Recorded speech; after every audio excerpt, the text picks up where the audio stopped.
Hi, friend, it's Tamala. I'm so glad you're here. I wanted to talk to you, caregiver to caregiver, as we always do, about some of the most prevalent and pervasive things you're going to deal with as a caregiver. And especially if you're new to this whole game, one of the biggest things that you tend to come across are UTIs, urinary tract infections.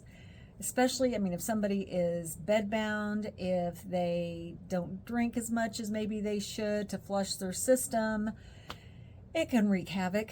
It can cause you and them all kinds of upset and heartache, and it's just a total pain in the neck. So I wanted to give you a few things to watch for, especially if you just notice somebody's off.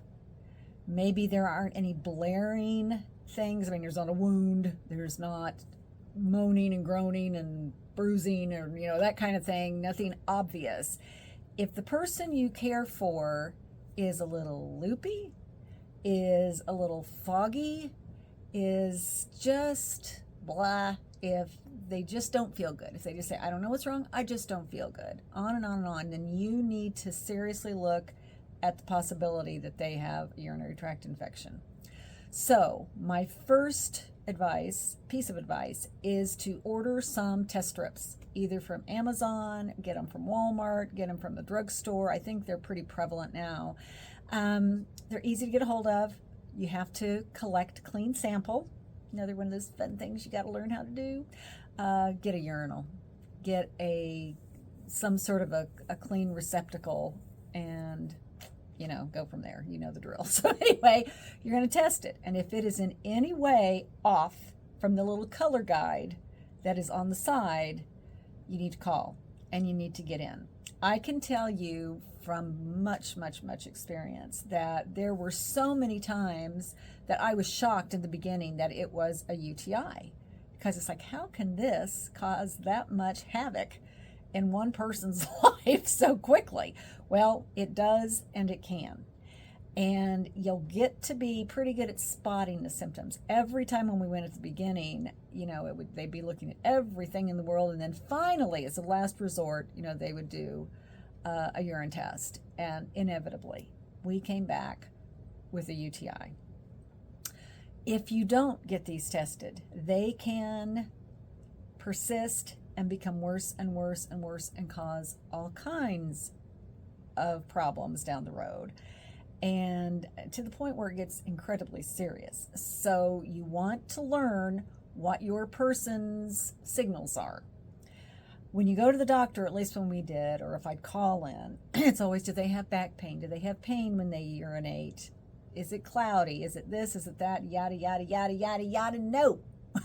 I can tell you, of all three of the people I have cared for, they never had these symptoms. It was never anything like that. It was just weird.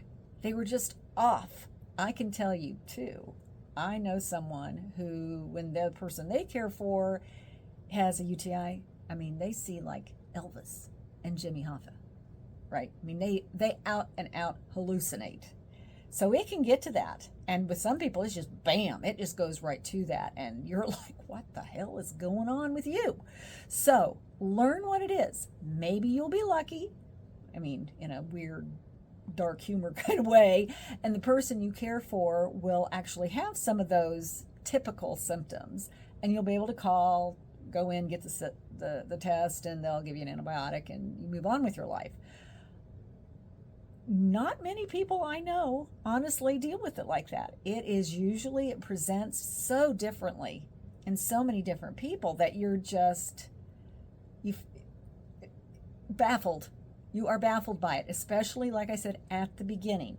You get through a couple of these and you're going to know quick, and you're going to suspect quick, and you're going to be able to act quickly. So don't just call and say, I think we have a UTI, and they say, well, do they have these symptoms? And you say, no, well, then it's probably something else, you need to come in. Or they'll poo-poo it and tell you to give them some over-the-counter meds, and that's it for a while. No, you need to call and say, this is what you suspect.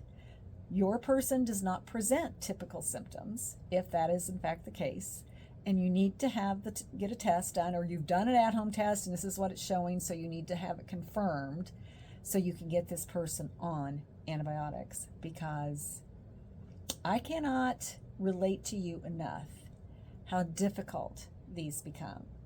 The person can be just totally out of it. I mean, you can't even get them hardly to walk anywhere. They're so disoriented.